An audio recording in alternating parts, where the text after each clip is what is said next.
Dear viewers, this story turned out to be too big to fit into one video, so I divided it into two parts. The story is very interesting, so I recommend listening to it to the end. Enjoy watching. A worn-out gray Honda pulled up near the school gates. A young man stepped out, and after 2 tries, managed to close the door securely. He felt uncomfortable under the curious glances of other parents converging on the schoolyard. Many had a mixed expression of envy and contempt on their faces. They looked at the young father with smirks and disdain for his humble car. Even his daughter was teased at school because of it. The elderly woman who always brought her granddaughter to the same class as his daughter, Lucy, pursed her lips and pretended not to know him. She didn't even have a car. Igor knew that for sure, having often seen their carless family in the neighboring yard. Yet they despised him for his cheap old car, which he had struggled to save money for. Despite the rust showing through in places, the non-working right front signal light, and other small issues, this car was essential for his job. He would never have been able to save enough for a new fancy foreign car. This old workhorse, however, dutifully traveled the rough roads, enabling him to earn a living. Lucy wasn't bullied in class, though she was occasionally teased about her princess carriage. But she never had time to get upset, usually swatting the jokester on the head with a book. These lively discussions sometimes continued in the far corridor or the bushes behind the school.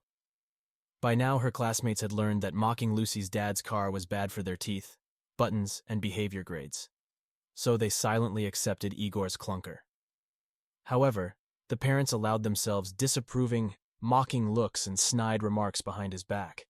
But he couldn't fight them in the bushes like his daughter did with her bullies. Igor pretended it didn't bother him. He had plenty of other worries in life. A year ago, Lucy had gained a little sister. Now, Marina was mostly occupied with the younger daughter, a sickly child who needed constant maternal care. Igor had to work for 2 while his wife was on maternity leave. The number of mouths to feed had increased. Sarcastic remarks about his car were the least of his daily concerns. The bell rang. Cheerful kids spilled out of the school doors, some waving backpacks, some pushing each other, all making noise and searching for their waiting parents. Olga Yegorovna came out onto the porch and scanned the schoolyard with an eagle eye. Some parents quickly collected their children and hurried away, while others approached the teacher to ask about their mischievous kids. Igor didn't crave a chat with Olga Yegorovna, knowing well what she would say. Lucy fidgets and doesn't listen in class. Lucy is disorganized, sloppy, and got into a fight with 2 boys today, though that's fewer than usual. The teacher was clearly aiming for Igor, accelerating towards him. Where was Lucy? If only they could leave without hearing about her behavior. Igor braced himself to apologize when suddenly a bright figure in a turquoise coat appeared in front of Olga Yegorovna, blocking her path. A blonde woman sprang in front of the teacher, shielding Igor. He was stunned, unable to react as these 2 women met like billiard balls, only without a clatter or rebound. Olga Yegorovna was as surprised as Igor by this brazen interruption. Hello, Olga Yegorovna. I'm the mother of Nick, your new student. How was his first day? Everything all right? The voice of the turquoise coat was pleasant and confident. Actually, I wanted to talk with you and the father of another student here, she continued. The teacher still aimed for Igor. Your Lucy caused trouble again today. She started a fight with boys from another class, and our new student got hurt. Why do you blame the children for your shortcomings? Nick's mother interrupted. If the kids fought, it's because you couldn't create a friendly class environment. And why are you blaming a girl? Where's my Nick? What happened? Igor straightened his shoulders, feeling unexpected support from this new lady. He had been ready to apologize, but she defended his daughter, and even told the teacher what all the parents had long wanted to say but didn't dare, fearing it would worsen their child's situation. Can you explain what happened? The persistent lady insisted. Olga Yegorovna hesitated, unprepared for this turn of events. She clearly hadn't expected to be blamed for everything. Parents usually lowered their heads, apologized, and promised to influence their children. Dear viewers, more than 90% watch my content without subscribing. If you still have not subscribed, then I ask you to do so. For me, this is the best motivation to continue.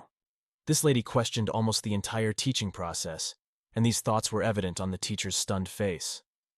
An awkward silence was broken by the appearance of a peculiar pair in the school doorway. A tall blonde boy limped along, led by Lucy, the terror of the seas and local fighters. Both were disheveled and tousled, reminiscent of the plucked but undefeated rooster from the Bremen Town Musicians. The boy looked guilty, while Lucy walked proudly as if she had won an Olympic gold medal, probably in weightlifting since she was carrying 2 large school backpacks with one hand. The children and parents fell silent, staring at the colorful pair. They slowly approached the teacher, their parents visible behind her. The boy was clearly embarrassed, but Lucy was used to these public reprimands after 3 years. "Here are your heroes. Deal with them yourselves." The teacher waved them off and hurried away. The culprits approached slowly. Nick's mother took her son's backpack from Lucy. Igor, finally realizing what was happening, hurriedly grabbed both backpacks. The parents clearly didn't plan to argue in front of the whole school. This group headed for the school gate. By the old, worn-out Honda stood a bright blue car, gleaming with newness next to its rusty neighbor. The color made it easy to guess who owned this charming piece of foreign engineering. Igor had noticed the blue eyes of the new boy's mother and her son earlier. His jacket was the same turquoise blue. Yes, this was their car. It beeped and flashed its lights, deactivating the alarm. The woman took her backpack from Igor and unexpectedly extended her hand. "Nina, and this is my son, Nick." She introduced herself simply and calmly, seemingly unaware of Igor's embarrassed look due to Lucy's behavior and his old car that many laughed at. "Sorry about Lucy. She often gets into fights. It's unfortunate that your son was involved," Igor said. "Dad, we didn't fight. I fought with other boys, and Nick defended me." Only now did the parents notice that Lucy was still supporting Nick by his elbow, though it was no longer necessary. They looked quite peaceful together, with no signs of conflict between them. "All right, we'll discuss this at home," Igor said, using his usual phrase, unsure how to react in such an unusual situation. "No need to discuss anything. It's clear. Lucy was being bullied, and Nick stood up for her. He's always been our champion for justice," Nina smiled. Igor felt warmth and comfort from her smile, something he hadn't experienced in a long time. At school, Olga Yegorovna constantly scolded him for Lucy's behavior. At work, he gave 200% to earn extra bonuses and premiums, sparking envy and displeasure among his lazier colleagues. And at home, no one greeted him with a smile anymore. He couldn't even remember the last time that happened. 10 years ago, Marina had been his brother's girlfriend. Igor had only admired her from a distance, envying his brother. She was beautiful, always caught his eye. But then his brother was hit by a car, and Marina tearfully announced she was pregnant with his child. The family decided the baby should grow up with its family, not fatherless. Igor married Marina, but she never loved him, neither before nor after Lucy was born. She only demanded that he provide for them, earn money, feed, and clothe them. He diligently took care of the pregnant Marina, then the young mother with the baby. And when Lucy grew up, nothing changed. Marina was always dissatisfied, waiting for him at home with complaints that he didn't earn enough, that something was broken at home, and he never had time to fix it. She accused him of wandering around while she was stuck at home, unable to even go to the movies because of their financial situation. All these years, she constantly complained about how miserable she was, how everyone else had perfect families, and she was stuck with such a worthless husband. Igor had long forgotten the beautiful, alluring brunette with red lipstick who once excited his imagination. His dreams of her had faded. Real family life with Marina was far from what he had imagined. Just reproaches and domestic arguments, constant financial struggles. No matter how much Igor earned or brought home, it was never enough. He always felt poor, even though he made more than his colleagues. They also had families and children, but they could afford good clothes, decent cars, and vacations. All these years, only Lucy had been his solace. He loved his niece and raised her like his own daughter, but he had never felt so warm and lighthearted. And it was just a smile from a stranger, but it felt special, as if it warmed him with her smile. She even stood up for him and Lucy in front of the teacher. Igor suddenly realized he was still looking into her eyes, smiling foolishly, and holding her hand, which she had extended during their introduction. He hadn't let go, and he hadn't even noticed. She didn't pull her hand back, continuing to smile and look him straight in the eyes. She was so beautiful and elegant, so refined and radiant in the halo of her golden hair. Finally, it dawned on Igor that he had been holding her hand for too long, and he hurriedly apologized and opened the door of her little car. Still smiling, she placed the school backpack on the seat and began to help her limping son settle in. Igor fussed, trying to help, while Lucy hovered around. She continued to smile and sincerely thanked him for his help. Nikita waved goodbye to them, and the blue car drove off. Igor and Lucy stood there, waving back. "Cool, right?" asked Lucy. "Yeah," Igor answered dreamily, not sure if the question was about the car or its owner. "So tell me, what was the fight about this time?" Igor asked Lucy as they drove home. Lucy frowned and said, "They called us paupers." "Okay, but how did that boy get involved in the fight?"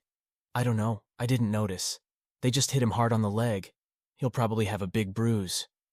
"And who is this new boy? Did you meet him afterward?" "Of course. We gave them a good beating. He's okay, even though he does music. He seems to be an excellent student." That's what Olga Yegorovna said. He and his mom moved here, so he was transferred to our school. "And where did they move from?" "I didn't ask. The lesson started."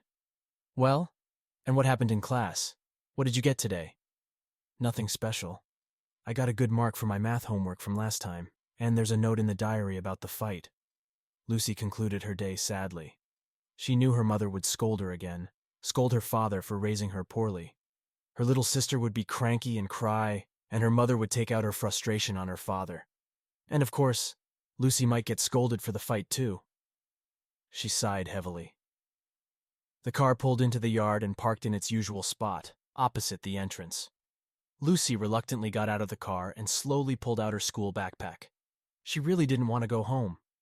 Her father wasn't in a hurry either. He checked something, rearranged things in the trunk, walked around, and looked at the wheels. When there were no more reasons to delay, they trudged to the entrance. They were already expected at home. "How long are you going to mess around with the car like lazy flies? How long do I have to wait for you? The trash is not taken out.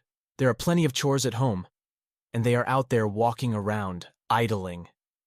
Instead of a greeting, Igor received a smelly trash bin at the doorstep. He turned around and trudged back outside. Lucy slipped into her room to put away her school books. In the crib, her little sister was fussing discontentedly. While Lucy was fair-haired and gray-eyed like Igor, the baby was a spitting image of their mother. She had the same black eyes, thick eyebrows and eyelashes, and curly black hair. She even had her mother's voice, loud and perpetually displeased. She always had colic, gas, or teething issues. She was either hungry or wanted to sleep, or the opposite, wanted to play. There was always her discontented whining, crying, and screaming in the apartment. Other babies smiled, laughed, and tried to say their first incoherent words. But this child never smiled even in photos. She was always frowning, ready to cry at any moment, despite the family's and the children's photographers' efforts. At first, Lucy was happy about her sister, and Igor was excited too. But each day, that joy faded. The baby and the mother were alike, not only in appearance and voice, but also in the atmosphere they created at home. It was an atmosphere no one wanted to return to after work or school. Other classmates rushed home even with bad grades in their diaries. But Lucy didn't hurry even with good grades. She knew her mother would never praise her, but always find a reason to scold her. Igor returned with the empty trash bin, and not waiting for the next assignment, immediately declared, "The left rear taillight of the car isn't working. I need to go to the workshop urgently while it's still light out." "What do you mean, to the workshop? Can't you drive without that taillight?" "The front one doesn't work either, and you drive like that. I turn on the headlights at the front, but there are no headlights at the back. If the rear taillight doesn't work, they'll fine me so much that my salary won't cover it." Igor tried to explain the urgent need for repair. "Oh, just give a bribe and that's it. What, traffic cops don't take bribes anymore? How much will the repair cost?" Marina didn't let up. "How do you not understand? It's not about beauty or fines. I'm just not visible on the road. Other drivers can't see the car without those lights. We'll just crash, and that's it." Marina wasn't about to give in. She was clearly unhappy with the unexpected repair expense and that her husband planned to leave the house. Dear viewers, I ask you to subscribe to the channel under this video. I will be very grateful to you. "And who will help Lucy with her homework for tomorrow?" "I can't. I've got Irina." Igor paused for a moment, standing in the corridor, deep in thought. Lucy suddenly peeked out into the corridor and intervened in the adults' conversation. "I can go with Dad and do my homework in the car. While they're fixing it, I won't get in the way and we'll finish everything." She was already putting on her jacket, her school backpack at her feet. Marina didn't have time to argue. She just opened her mouth in indignation, inhaled to start another tirade, when a sharp child's cry came from the room, Irina's demanding scream. Not waiting for her mother's response, Lucy slipped out onto the stairs. Igor turned and hurried after her. They quickly left the yard. Igor was in a hurry to reach the garage guys while it was still light, and he could drive without taillights. The men took a long time tinkering with the car, sometimes using colorful language and specific terms. They didn't pay attention to Lucy, who was calmly writing something in her notebooks on her lap. It was even easier for her to solve problems here than at home. The men cursed mildly and continued to fiddle with wires and parts. They weren't swearing at her, just out of habit. Igor went somewhere and returned with store-bought buns and packets of instant coffee and cocoa. There was an old electric kettle and a couple of slightly chipped mugs in the garage. Though they looked unprepossessing, they were clearly often disinfected with vodka, and those buns with scalding cocoa were delicious. Igor also enjoyed joining in, mixing himself a packet of coffee. They hadn't eaten at home, and it was getting late. When they returned home in the dark, Marina had put Irina to bed and was sleeping with her. Igor quietly went to the kitchen to find something to feed Lucy. Pots and pans were empty, and there was nothing ready in the fridge. Instead of dinner, they could quietly slice some sausage with bread and make tea. It was good he had fed his daughter buns in the garage. No one had cooked dinner for them, and making it himself was out of the question, as it would wake the baby. In the morning, Igor, as usual, fried cheese toast for breakfast. Marina woke up and stretched as Lucy and Igor stood at the door. She asked what he had made for breakfast, cheese toast again, and frowned. There was no time to explain. They might be late for school. Approaching their usual spot, they saw that the little blue car was there again, just like yesterday. So Nina had already brought Nikita. Igor suddenly remembered yesterday's meeting and unexpectedly began to smile. Even Lucy skipped to school. Nina was already returning to her car. How's Nikita after yesterday? How's his leg? Not limping? Nothing serious. The main thing is his head and hands are fine. He's got a big bruise on his leg, but it'll pass. What childhood is without bruises, right? Nina smiled warmly and sincerely. And how are you and Lucy? She got hurt yesterday, too. Nina genuinely cared about the girl she didn't even know yesterday morning. Yes, everything's fine. We spent the whole evening in the garage repairing the car. She helped me, and even managed to do her homework there. He unexpectedly confided in her about yesterday's adventures and the breakdown of his humble car. He didn't admit that he thought about her all evening and lay in bed for a long time at night, seeing her blue eyes, golden hair, and gentle smile before him. Even at night he dreamed of a figure in a turquoise coat. In the morning, he woke up unusually cheerful and energetic. He hurried to take Lucy to school, wondering if he would see Nina again. Have a great day. See you after school. Nina smiled at him as she left for work. Igor also had to hurry. He had a long trip planned today. He might even be late to pick up Lucy after school. On such days, she usually sat near the duty officer in the school lobby or did her homework on the windowsill, not wanting to sit at home under her mother's scolding. The car wouldn't start. The ignition didn't work at all. That meant the problem wasn't with the battery. He opened the hood and tried to fix something, but quickly admitted to himself that professional help was needed. He called the same garage guys and described the situation.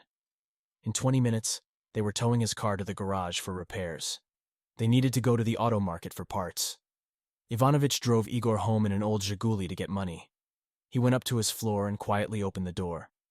The stairwell was quiet, which meant Marina and the baby might be resting. When Irina wasn't asleep, her cries and screams could be heard from the first floor. The apartment was indeed quiet, but then he realized it wasn't entirely so. The door to the room was ajar, and through the gap, he heard a man's voice.